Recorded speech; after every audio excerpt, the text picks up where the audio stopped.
마가복음 2장. 수일 후에 예수께서 다시 가버나움에 들어가시니 집에 계시다는 소문이 들린지라 많은 사람이 모여서 문 앞까지도 들어설 자리가 없게 되었는데 예수께서 그들에게 도를 말씀하시더니 사람들이 한 중풍병자를 네 사람에게 메어가지고 예수께로 올세 무리들 때문에 예수께 데려갈 수 없으므로 그 계신 곳의 지붕을 뜯어 구멍을 내고 중풍병자가 누운 상을 달아내리니 예수께서 그들의 믿음을 보시고 중풍병자에게 이르시되 작은 자야 내 죄 사함을 받았느니라 하시니 어떤 서기관들이 거기 앉아서 마음에 생각하기를 이 사람이 어찌 이렇게 말하는가 신성모독이로다. 오직 하나님 한 분 외에는 누가 능히 죄를 사하겠느냐. 그들이 속으로 이렇게 생각하는 줄을 예수께서 곧 중심에 아시고 이르시되 어찌하여 이것을 마음에 생각하느냐.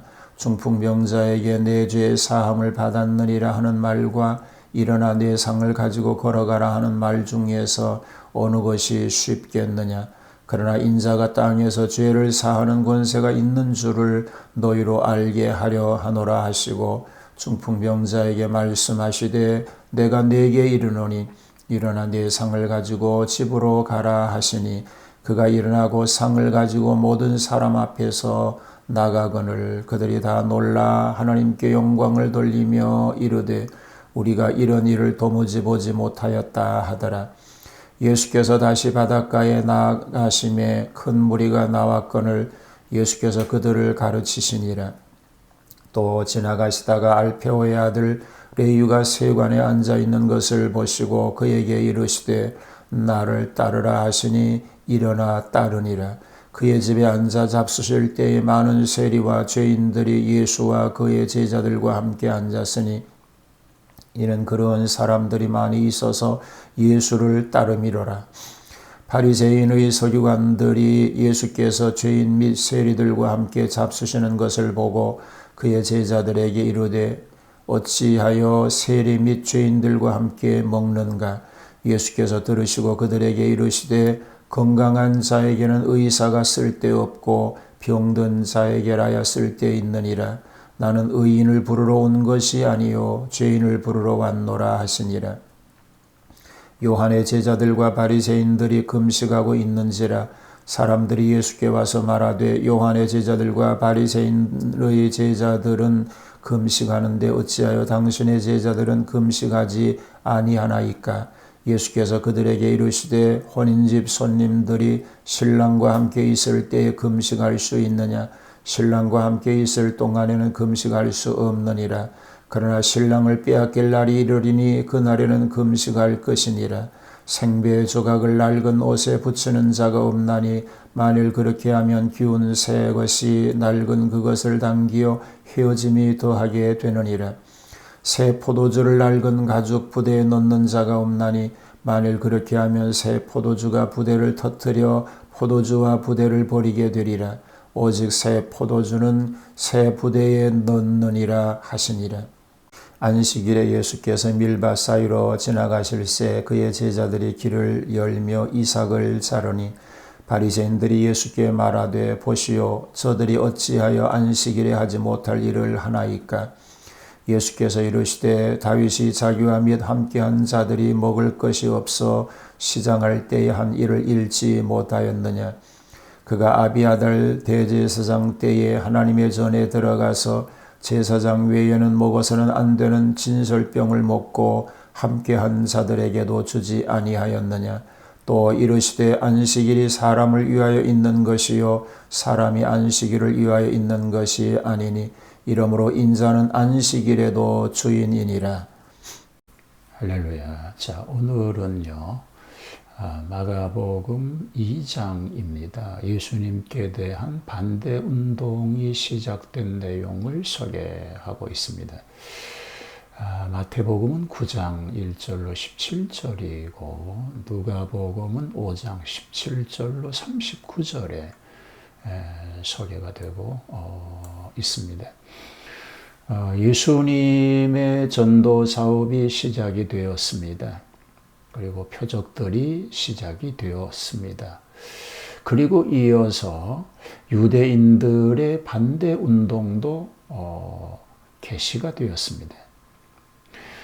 예수님의 공생애는 유대 주권자들의 반대에서부터 시작하고 끝나게 됩니다. 이 부분은 복음서 기자들이 한결같이 소개하고 있는 말씀이기도 한 것입니다. 중풍병자를 고치시지요. 1절로 12절입니다. 문둥병을 고치신 수일 후에 가버나움의 집에 계실 때에 군중들은 입추의 여지가 없었습니다. 책 잡으려는 교권자들, 호기심에 밀려다니는 관객들, 병을 고치기 위해서 온 병자들, 그리고 예수님이 도를 말씀하시는 도중에 한 중풍병자를 4사람이 메고 왔습니다. 용신할 수 없게 되니까 옥상으로 올라가서 지붕을 뜯고 병자를 달아내린 사실을 보면 내 친구의 믿음이 대단함을 볼 수 있습니다. 예수님께서 중풍병자에게 작은 자야 내 죄사함을 받았느니라고 하는 특수 방법으로 치료하셨습니다. 이것은 그의 병의 원인이 죄이기 때문입니다. 이런 치료 방법은 여기에만 소개가 되고 있습니다. 이 말을 들은 저들은 진정 신성모독이다 이렇게 비난을 하게 되지요. 사죄권이 사람에게는 있을 수 없기 때문입니다. 여기에 대한 예수님은 자신이 하나님의 아들이시기 때문에 사죄권이 있다는 것을 강조하고 계십니다. 그 실질적인 증명으로 내 상을 가지고 집으로 가라고 하신 말씀대로 나아서 걸어가며 하나님께 영광을 돌리는 놀라운 기적의 역사가 나타나게 된 것입니다. 세리마태를 부르십니다. 13절로 17절이지요. 세관에 앉아있던 세리마태를 부르셨고 그의 집에 가셔서 같이 잡수시고 사도로 불러 제자로 삼았습니다. 그는 죄인도 주님의 일꾼이 될 수 있다는 사실을 보여주신 것입니다. 그 당시 사람들이 세리를 대하는 태도를 보면 매국노, 약탈자, 도적이라고 규탄하였습니다. 그들의 돈은 자선금으로도 받지 않았다고 합니다. 그들을 법정의 증인으로도 세우지 않았습니다. 왜냐하면 사람 취급을 하지 않았기 때문인 것입니다. 바리새인과 서기관들의 비난을 받으신 주님은 건강한 자에게 의원이 필요 없고 병든 자에게만 필요한 것처럼 자기는 죄인을 부르러 오신 구주이심을 천명하십니다. 그리고 그들도 죄인인 것을 양심상으로 깨닫고 부끄러워하였습니다.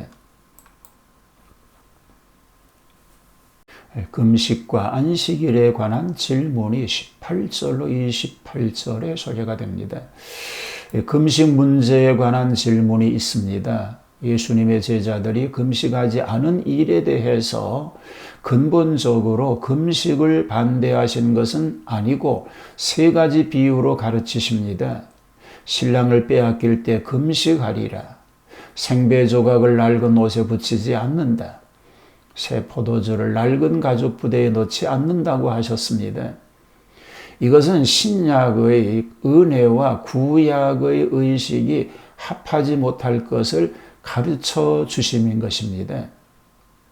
안식일에 대한 질문이 있습니다. 예수님의 제자들이 안식일에 밀리삭을 잘라 먹는 일로 인하여 안식일을 범하였다는 비난을 받게 됩니다. 여기에 대한 예수님의 대답은 옛날 다윗이 성전에서 진설병을 먹은 예를 들어서 제자들의 행동을 변호하십니다. 예수님은 그들이 지키는 안식일을 부정한 것이 아니라 특수 경우에 대한 조치라고 말씀하시는 것입니다. 즉, 안식일의 원인은 인간을 위하여 제정하신 것이요, 인간이 안식일에 매이지 않음을 천명하고 계시는 것입니다. 하나님께서 안식일을 내신 것은 육체의 휴양과 정신적 수양을 위함인데, 그들은 이 뜻을 제쳐놓고 의식적인 조문만 고집하기 때문에 종종 주님께서 책망하셨던 일이 있습니다. 그래서 주님의 책망을 들은 것입니다.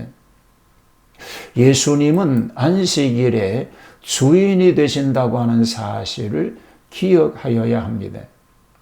자, 이렇게 예수님의 반대 운동이 이제 시작이 되는데, 오늘 그리스도인들 삶에 있어서 그리스도를 반대하는 자가 아니라 그리스도의 하시는 일에 동참하는 그런 삶을 살 수 있게 되기를 주님의 이름으로 축복합니다. 하나님, 믿음의 반대편에 있지 않게 하시고 그 믿음의 중앙에 있게 하여 주시옵소서. 하나님의 사업에 반대자가 아니라 하나님의 사업에 동참하는 한 사람으로 살게 하여 주옵소서. 예수님 이름으로 기도하옵나이다. 아멘.